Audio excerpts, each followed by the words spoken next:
first of all, it is compulsory. So because it's compulsory, you will be consumers of media, and you have been consumers of media your whole lives, right? We have it's intertwined with who we are, like, you know, reading books, watching movies, TV shows, YouTube's advertising, news media. Everything is essentially media. It's stimuli. It's trying to tell us something. It's trying to, you know, have a certain effect. And English is the only subject in school where you do get to play with some pretty big ideas. You get to, I personally think you have a lot of fun with English if you approach it like that. You know, if you actually try to think about, what is the text trying to tell me, what am I going to take away from it, why is it yeah, like, you know, what is the purpose of it? So asking those big questions, there's a lot of room for creativity and for fun in HSC English. So that brings us to the first key point of HSC English. It's the fact that English is about you. It is not about what your teacher thinks. It is not about what your friends think. It is certainly not about what anyone else thinks. English is about your personal opinion.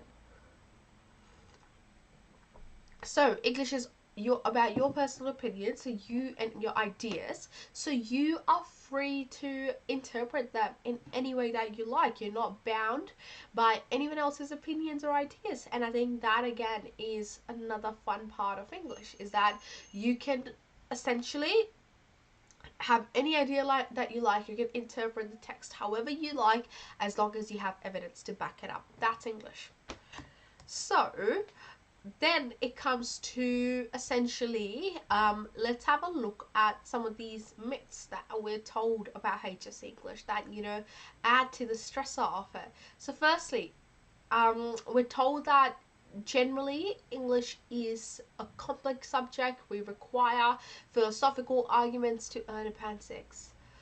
Letter rubbish. We don't, right? Your arguments have to reflect your understanding, and they reflect your understanding if you put out you put out a point, you back that point up with your textual analysis, and you reiterate that. That's telling the marker that, hey, this was in the text, this is how I interpret it, this is what I think this means, this is how I think the author is trying to achieve their purpose, and therefore this is how I have engaged with the text. So that genuine reflection on your own learning, that will help you. Arguments that do that, those arguments are going to get you band 6s, that show the marker that you've engaged with the text, that you've thought it through. Second big myth is that you need to sound academic, and I'd fallen for it too. And I was just like, oh, you know, how do I do that, right? Like, do I read a dictionary or something? And it's like, not really. You don't. Like, yes, having a more widespread vocabulary can be helpful. It can certainly allow you to express yourself better. However, at the same time, we do not need to be writing like we are scholars, like we are, you know, academics who've done their masters and PDHP and PhDs, you know, in literature. We haven't, right? We're just, you know, high school students. We haven't. So you don't have to sound super academic and professional and use all these big words, because remember, you'd rather use common words, and common words that actually allow you to express your point, then try to use fancy words that jumble up your argument. Because with fancy words you have to be careful, because it can certainly jumble up your argument if you don't know, like, the context in which you're using them. So you don't need to sound like an academic. You just need to sound like you, sound like someone who has engaged with the text, who knows what they're talking about, and who can back that up with evidence from the text. And finally, the biggest myth is that if you are not good at English, there is no way to be better. Again, tell load of rubbish, because that's not true, right? That's not true with anything in life, let alone just English. you can always get better. You can always get better. And there are so many ways and so many opportunities to get better. Like, even if you get to year 12 and you see that your internal marks are not the best, or maybe in year 10 they weren't the best, and you're like, oh, I'm not sure if this is for me, or you might experience that in year 11 because it is a jump. So you may experience that your marks aren't the best, you're trying your best, but it's just not coming out. It happens, it's a jump. It happens, you just have to work through it. And this is one of the key things that I told my year 12s, like one of the most common questions that I'll get, for example, in the year 12 English advanced lecture, is that especially closer to like the HSCs, like the July lectures, I'd get lots of questions about my internal marks aren't very good, right? So with the HSC, 50% of it, like 50% of your marks are determined by your internal assessments. So that includes like the 4 assignments or, exams or whatever you will do in school.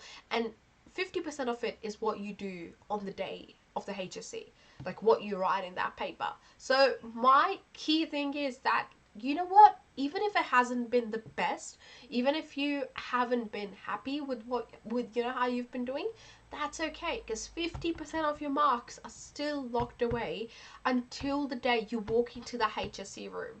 And same thing with year 11, like it is a practice run in a way for year 12. So don't be too hard on yourself. Don't limit yourself by thinking that I'm not going to get better at it. That's not true. If you consistently try, and I think the key here is consistency. If you consistently try, hell yeah, you can get better. Like, I don't know, I don't think anyone who's wanted, like, especially from my experience with students, like I've seen students improve drastically just by doing little things. And sometimes that can include things like just studying more efficiently. Like, if you're just gonna sit there and read your notes, that's not gonna work in English. That won't work in English at all, because English is not that kind of subject. Best way to improve at English, and I'll tell you this now, write it down in bold. Best way, and really the only key way to improve in English, is to write essays. Write essays.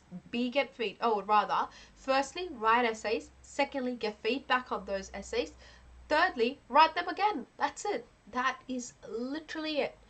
3 steps to get better at English. Write essays, get feedback from a teacher, preferably a teacher. You can ask a friend to look over it for you, but a teacher would be better because they obviously know what they're doing more than your friend would.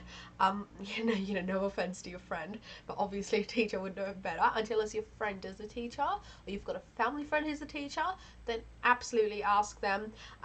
Get that feedback and then just work on it. That's it. English, you can, you could see from like the HSC paper structure that we went through. Paper 2 is like, what, it's 66% essays, right? Like, that's your essay. Common module, paper 1, half of it is an essay. Like, really, if we think about it, with English, 60% more of, 66% of it is basically essays.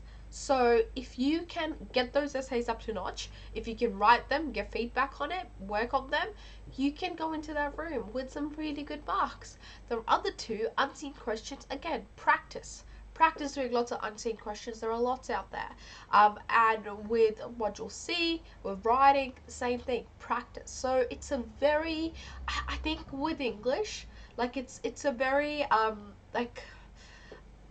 it's an easy subject to improve in, because it just requires you to just do that one thing over and over again until you become better at it. Like, I think that's it's not like, for example, chem or bio, or I would say chem more than bio, because I also did chem.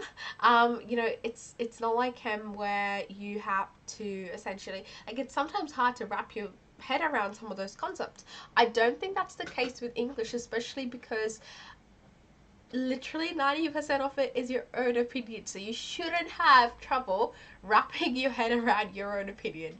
If you do, maybe you might require a reread of the text, but you shouldn't have trouble. Yeah, like it's easy. It's easy because you can, because it's your own opinion, right? Like it's your own personal idea of a text, and I love that about English. It's whatever you think is right, and as long as you back it up, as long as you can write about it, you are going to get the marks. It's unlike math, where there's only, more than likely, there's usually only one answer, and you just have to get that answer and hit it on the head with an L. That's not English. There's so many possibilities. There's so many ways to get a band 6.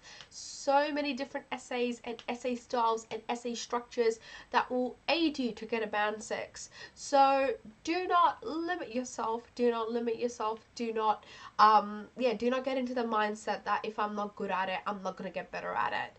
Just chuck that out even before you head into year 11. If you've had a pretty bad, year 10, year 9 English journey, just leave it out the door. You're walking into a new door, don't take that baggage with you, just leave it out. Approach it from a fresh perspective, and I can bet you're gonna get there. So that's that. Let's move on then, and let's talk about personal voice. So important, because this is what's getting you the marks. But what do I mean by personal voice, right? Like, what the heck is that? So let's have a look. So you have most probably studied a text in class and discussed some, common themes, experiences, ideas in the text. You've done that the past 2 years, and gotten an understanding of how to maybe deconstruct text. Like, that's one of the key skills you might learn in year 10. From what I remember in year 10, I think we deconstructed a movie, which had Reese Witherspoon and I what's his name? The first Spider-Man, Tobey Maguire. Yep. So that was the movie we deconstructed, and I really remember it because, you study that text, you discuss its themes, you discuss ideas, you discuss experiences, and you write about them. You would have written about them in an essay. Again, would have been one of your first times probably writing an essay. You may have been asked to talk about it in another media or form. So more than likely your arguments and ideas would have been very similar to your peers, because you would have probably discussed things as a class, so you would have written about similar things. You may have used similar evidence or similar scenes from a movie or similar quotes from a text, and the evidence used, again, could be very commonly used evidence, like I said, and you may have also expressed a very neutral opinion. Or more than that, it may have been more of an informative thing where you are talking about the ideas in the text rather than actually expressing your opinion about it, or rather than saying, okay, this is what, this is why is this happening, this is why I think this scene is shot this way in the scene, this is why I think this scene is shot in a particular way in the movie to have a particular effect. That is your personal voice. That is your opinion about it.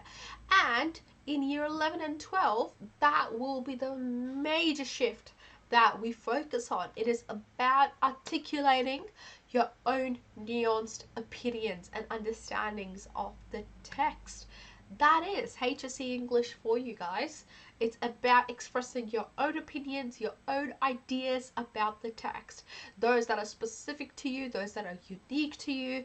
And that means your ideas will be different to your peers in some ways. And this is where discussing your ideas, arguing about them in obviously a constructive way, and like really engaging with them. This is where that comes into play, and you should feel very comfortable articulating your point, because you are arguing your own views on the text. You're not arguing your teacher's view on the text, you're not arguing your friend's view on the text. You're going to argue for your own view on what you think the text is doing, and that is personal voice.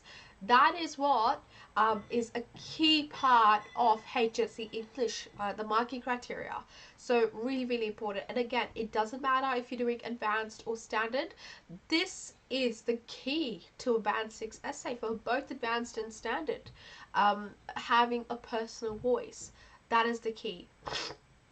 So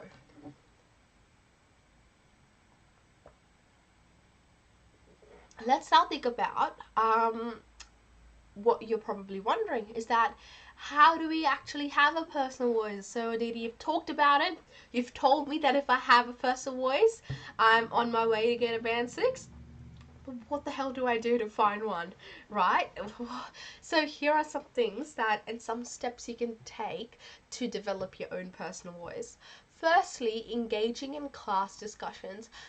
Personally, hands down, I think the best way to really I guess to really like wrestle with your own ideas in a way, because you can't express your ideas in a discussion in a class setting if you don't understand it yourselves and if you don't have a really good understanding of it and a really good depth of it yourself. So for example, if I hadn't done HS English, right, like I'd find it really hard to talk about it right now, right? So it's the same thing, and especially for text in class discussions. I think it's such a good way to add to your own ideas, because not only are you listening, especially if you're going to contribute in class, like it means that not only will you listen to what other people are going to say, but you're going to listen to it, you're going to process it, and you're going to then think about it in your own way. Like, and that process will help you develop your personal voice and your personal understanding of the text, right? So you may be taking part in a class discussion by just listening, and half the time, let's be honest, we know it's just sitting there either like trying to listen, because sometimes it's not always easy to, right? Especially on days where it's like, well, 40 degrees in the classroom and lunch is, 30 minutes away, and you're like, I can't be bothered. We've all been there. We have all been there. So essentially, in class discussions, try and recognize areas of discussion and think about ways in which that may possibly adhere or not adhere to your ideas, to your opinions, right? And then find those ideas, raise your own points, and having that discussion, that can be so helpful. So my first key advice is to always participate in class discussions, especially when you are deconstructing a text, when you're talking about ideas. I think it's so good to do it. It just really helps you with your own personal voice, with your own ideas. Secondly, visit websites like JSTOR, Google Scholar, academia.com. No, sorry, .edu. So these are websites where you can read scholars and literary critics articles and see what ideas they have discussed about your topic. So this is where you can access information from people who have done their masters and PhDs and actually study these texts in a lot more detail than what we do in class, and actually consider their opinion and use their opinion to add on to your own. So not use their opinion to discount for your lack of own opinion. We don't want to do that. We don't just want to take ideas from critics and be like, oh, that's my idea. That's plagiarism. No, what we want to do is we want to look at once we have our own ideas, go ahead, search these up, add them to your own ideas. Think about how maybe a critic has disagreed with what you think. Think about why they've done that, what that tells you about the text. So that is again a very sophisticated and a very advanced way of thinking. And what you'll find also with scholarly articles, fair warning, is that they're not always easy to get into. They're written in, and this is where they're written in that academic, really sophisticated language. So you may find that some of the ideas, like it's hard to understand it, and that's okay. That's not a you thing. That's not like, oh, I can't understand it, I must be so dumb. You're not a critic, you're not an academic, you haven't done masters and PhDs, until unless you're some young genius like young Sheldon who's done it, but I doubt that because there are not very many around. But if you haven't done it, but if you don't understand it, do not stress. Have a look when you look at any of these articles. First thing I would do is have a look at the little abstract at the top, right? Just and that basically highlights what the main purpose of the paper is, right? And then go from there. You don't have to read the whole paper. That's the first thing. Like, write that down. You do not have to read the whole thing. You can skim through it. You can take a single line that really resonates with your own understanding and use that point, right? You don't have to read through the whole thing. They're usually 9, 10, sometimes even more pages long. So no one's expecting you to sit there, read a whole paper. That's not needed at this level. All that's needed is to maybe have a skim of it, see if anything stands out at you. If it doesn't, well and good, move on. If it does, take it and leave. You don't have to stay there combing through the whole thing. That's not the purpose of this exercise, or the suggestion rather. Alrighty, so then also look at websites like, and these ones you'll be more familiar with, of course, who doesn't love Sparks Notes, Cliff Notes, and other similar websites, and you can read their pages on your text. And this is a really good way to basically like understand, especially if it's before you're reading the actual text. It can give you a good synopsis, or even if it's after, and it can be like a really good summary. So remember, instead of directly lifting from them, again, we don't want to do that. HSC English, we want to avoid it. Rather, instead of lifting from them directly, focus on what you disagree with and unpack your opposing ideas. That is going to help you develop your personal voice. And finally, read other people's unique ideas, perhaps in essays. You can also find that on adanotes.com, on our website, and the unique ideas, like reading other people's unique ideas, also links back to reading critical articles. That's also scholars' unique ideas. Alrighty.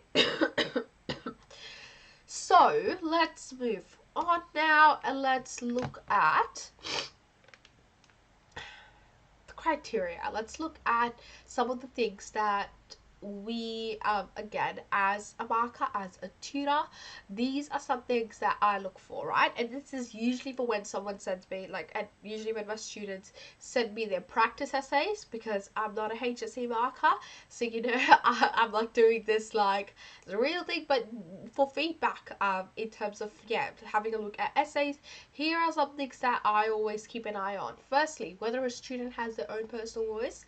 That's really important.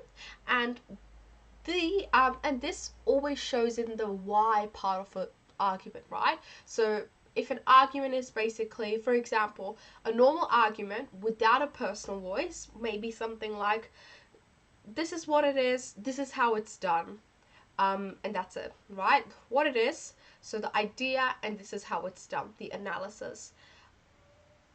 An essay or a response that has personal voice, that has good personal voice, will be something like, this is what is done, this is how it is done, and this is why it has been done, or why it is effective, or why it is ineffective.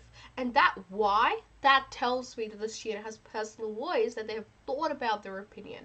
And yeah, so that first part of my sort of thought process is thinking whether a student has their own personal voice, and the second part is how clearly and effectively is their personal voice argued. So what that may look like includes using distinct and unique evidence to support your view, having multiple pieces of evidence, that's always really important, diverging from common perspectives, and this comes with experience and with more time that you spend on your text as well. So yeah, so diverging from common perspectives on the text in any way, and properly expanding upon the differing perspectives, and finally fully articulating your perspective, fully articulating your point with flair and confidence. Now remember, that flair and confidence comes from the fact that it is your opinion. You should be able to write about it. You should be able to write about it. You should be able to discuss it. You should be able to give me evidence to back it up. Alrighty, now if you don't feel fully comfortable with the idea of personal voice and in your own ability or understanding of personal voice right now, totally okay. More than likely, this may be the first time you actually hearing about this concept in so much detail, and its importance for next year. So no one expects you to write like an academic. No one is expecting you to write, the first essay that you write to be a band 6 essay. We don't, yeah, that's usually not the case. We get to that level through practice. Like, the first essay you write might be not your very best, but you know that in order to write the best essay that you've ever written, you need to write the first crappy essay. That's just how it is, right? So it is totally okay if you haven't really focused on this idea of personal voice yet.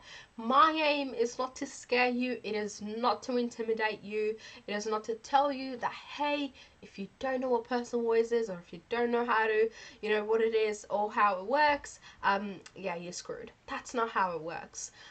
Remember, that is not how it works. That is not what we are aiming for. We are aiming to start thinking about this concept, and especially when you read and watch your year 11 text, it's to think about what are some things I agree with, what are things that I disagree with, why do I disagree with them, and that initial thought process will get you to the point where you are confidently writing with personal voice in your essays. And it's a journey, it's a process to get there. It's not something that you just get bang off, from the very beginning. Yep. So again, if you haven't focused on it yet, you will develop the skill. You will develop it, for, year 11 through to year 12. It's not something that you have to nail by the time you get to year 12 and be like ready to go with it. That's not the case, right? It is about that gradual development. It's that gradual process of confidence building and finding your personal voice. It takes time to find it, right? You can't just be like, all right, personal voice, come out, let's do this, right? That's not how it works. So just be easy on yourself, right? So go easy on yourself, and stay with the process. It takes time. It's not immediate. It's not instantaneous. So take your time. Remember what personal voice is. That's the key. Remember what it is. Remember why it's important, and consciously try to think about it and apply it to your understanding. Anytime you read a text, anytime you watch a movie, think about, why is it being done? What do I agree with? What do I disagree with? And why do I disagree or agree? So yeah, don't worry too much right now about actually writing your personal voice. That's not the aim. It's about just focusing on this idea, and think of it as like a seed. You've planted the seed, and it's going to grow through year 11 and year 12. So don't stress. You can't make a seed grow faster. That's not how it works, right? Like, you can't just be like, all right, I've planted it, I've watered it, let's go. Shoot up into the sky. Like, that's not how trees work. That's not how ideas work. So you've planted it, you know what it is, you understand what it is, you understand why it's important, you understand the processes to get there, and then just slowly start applying it, right? So 2 things to really get into it. Firstly, engage in class discussions. Secondly, read other people's perspectives. Sparks notes, Cliff notes, that's a good place to start. And then slowly, as you start to feel more confident, just dabble a bit into those critical papers, just a bit, right? So just take what you need and get out. You don't have to read it all. So that's that. Let's have a look now. When you do finally start writing, ensure that you continually ask for feedback. I've already told you, key way to improve English is to write those practice essays and to get lots of feedback on them. That's literally it. So make sure that you are asking for feedback specifically about the strength of your personal voice as well. That's, again, really important. And remember that personal voice and how effectively you can support it with textual evidence is what your marker is interested in. It's the number one thing that they are looking for. They're looking for that personal voice, and they're looking for how have you substantiated that with evidence. So it's critical that your personal voice evolves. It will get better. Like I said, that first essay you write won't be top notch, but you have to write that first essay to get to writing a top-notch essay at the end of year 12. That's that. Okay, so a couple of things. Firstly, a good HSC English student will read their text, and this is for those of you out there who don't read their text. It's okay. If you've been doing that in year 9 and 10, you can get away with it. But really, really important that you read them for year 11 and 12. Like, it's a good practice to get into. Don't get complacent. Don't think that just reading Sparks Notes will give you a good idea. It won't. It's a foundational understanding, but you need to read the text. And if you don't read the text, how will you have your opinion? Like, how will you form opinions about it? How will you develop that personal voice? So you need to read the text. You need to then have opinions about the text, and then ask questions about why what you're reading is significant. So this is like in tandem with the personal voice. Why is this significant? What is it achieving? And 99% of the times, this links back to context and an authorial purpose. So think of any text that you sort of read, and let's take Shakespeare as an example, right? Because you have to do Shakespeare in 9 and 10. You also will do Shakespeare in year 11, and then you certainly have to do one Shakespearean text in year 12. So why do we read Shakespeare, right? Like, half the time it's hard to understand what he's even saying in the first place, right? You feel that. Everyone feels that. If you don't, you must have been reading Shakespeare for a long time, or maybe you're pretending that you know what it is, but it's not easy. It's not like reading a young adult novel that you'll just pick up from the store today. Like, it's not the same in any way or form.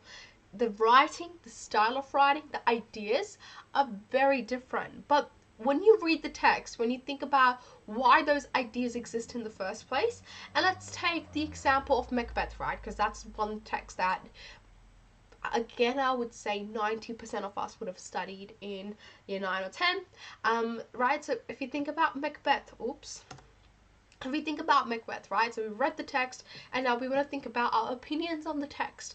Like, what is it trying to tell us? And one of the key things that with Shakespeare that I always really like is that it is essentially, it's rooted in these universal ideas. It's rooted in these ideas that even though we may not live in the same time period, we may not live in the same political circumstances and in the same social circumstances, those key ideas of power, of greed, of betrayal, of manipulation, all of those ideas still remain in our work because they are basic human basic human greeds, basic human sort of, basic part of human nature. And that's why whenever I read Shakespeare, I always, when I think about why is it significant, why am I still studying a text that was written 400 years ago, why the heck is it still relevant? And remember, there were so many texts written 400 years ago, right? It's not just Shakespeare. But why is it that only Shakespeare is in our syllabus? None of the authors from the time, right? So, you may see one or two texts pop up from that time, but it's Shakespeare who is hands down the most prominent. Year 11, year 10, year 12, right? You're studying a Shakespearean text pretty much every year. And why is that? Because it tells us something about the human nature. It tells us something about these universal ideas that haven't changed. That's the significance of Shakespeare. That's his significance. That's why we read it. That's why we have to read it. So always think about why is it significant. And again, 99% of the times, it's gonna link back to context. It's gonna link back to authorial purpose. Read widely. Year 11 is a great opportunity to read widely, to actually dabble into a lot of reading, because it will come in handy in year 12. In terms of what to read, in terms of how many books to read, that's up to you what to read. Read things that you like, read genres that you like. And you're not always limited to fiction books. You can always read non-fiction. I mean, I personally read a bit of both, so you can read that. So in terms of fiction books, I found that reading a couple of like classics, personally, I really liked them. I really enjoyed them. But classics was always really good. And some of like the key texts that have been sustained, like Austen, is great. The Bronte sisters again, so Jane Eyre, Wuthering Heights. Those are two of the Bronte sisters books. What else you can think about? Obviously classics like Shakespeare. Shakespeare. If you are looking for some fun reading, why not pick up Hamlet or yeah, well, I don't know, Othello. You don't have to if you don't want to have a fun reading. I mean, yeah, it kind of goes both ways. Like, I'd definitely read it for school, but it wouldn't be my first choice to be like, okay, I need to read something, let's go for Shakespeare. First choice, personally, would probably be like Austen or Bronte. I love them. But yeah, other books out there, there's so many out there, so many classics out there. So read. Reading is really good. And even if it's not classics, even if you're like, oh, I don't get it, I don't understand it, the writing and the language, that's totally fine. Read other stuff. Read more contemporary stuff, But I think sometimes reading like acclaimed popular books can, okay, not popular because it's like everyone's reading them, so not like the book talk stuff, that the book TikTok stuff, book talk I think it's called. Yep, so not necessarily that, not that that's bad, but not necessarily that, but like there are lots of books that get, like, for example, Booker prizes. There are so many good books out there, some of them that are acclaimed for a reason. Sometimes reading those popular books can help. And if you just search up like 50 good books to read or something, or 50 however many books to read, you'll get a good list, like, and it tells you as to why they think it's a good book. So sometimes you can look at the description and be like, oh, I like that, or no, I don't like that, not my thing. So you can choose. Now that doesn't mean you have to read 50. That's a lot, but just however many as you can. But yeah, don't let reading slip. I personally did that in year 12 a bit, but I think it was a bit justified in year 12. But yeah, year 11, read widely, will definitely help. And last thing, write where possible to develop their personal voice. Really important. Writing things, even if you're not writing a full essay and you're in year 11, you may not be doing that many practice essays, but even if you're just reading the text and just write a paragraph, like literally write one paragraph on a certain idea as to why you disagree with it or why you agree with it, and that's it. And that's really good practice for personal voice. And you can do the same thing by having an opinion, then look at a critic quote or a critic idea, or even like a Sparks Note sort of comment that may be different to your own, and just write about that, and that can help as well. Awesome. Yep. Now, keep these things in mind as you study throughout year 11. Remember, year 11 is that practice run. It definitely is different to year 10, but not very different to year 12. Like, it is a continuation in a way. So no one, remember, can do the work for you. You have to do some hard thinking about the syllabus concepts that we'll look at today, as well as the ideas in your text. So this is now looking at these concepts, looking at these ideas, and then applying it to your text.